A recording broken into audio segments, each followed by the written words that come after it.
And U.S. soldiers are feeling the wrath of angry Syrians as the troops depart the country. It's a case of vegetable violence.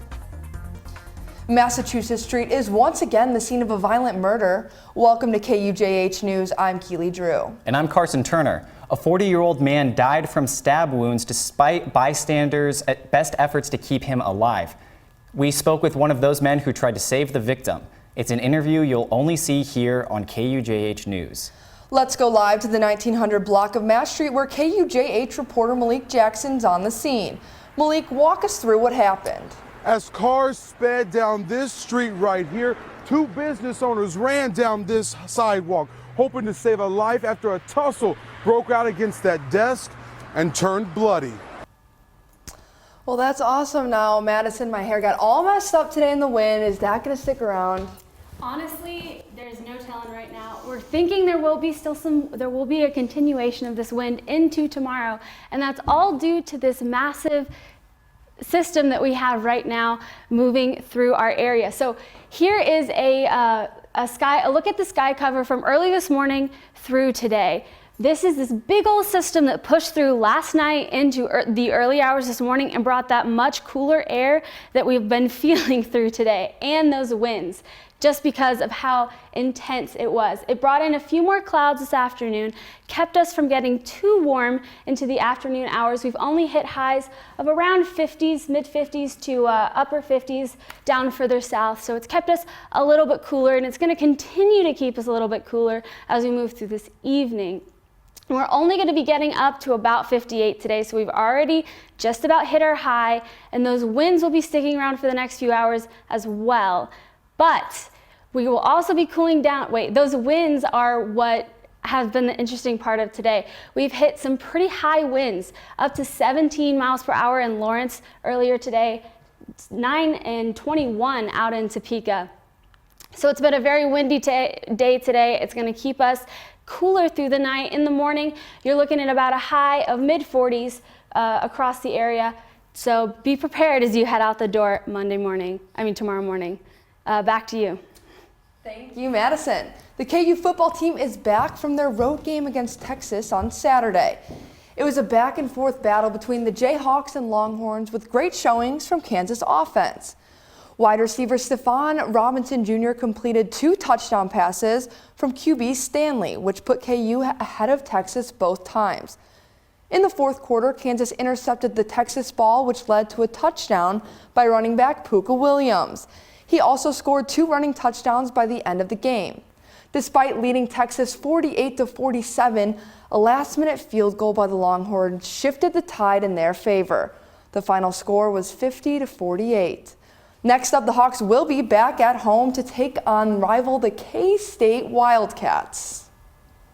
2 Kansas sisters got more than they bargained for during a kayak trip when they discovered a historic bear skull.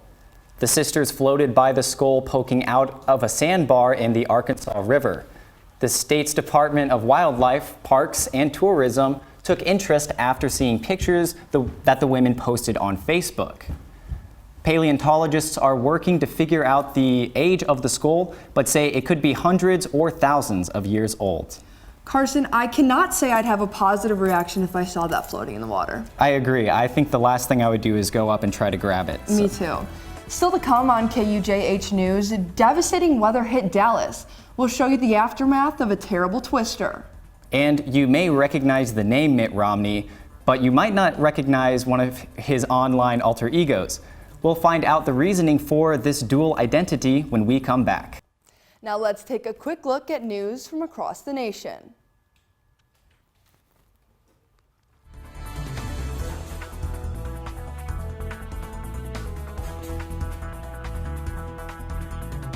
Two construction cranes at the site of a collapsed Hard Rock Hotel in New Orleans are no more.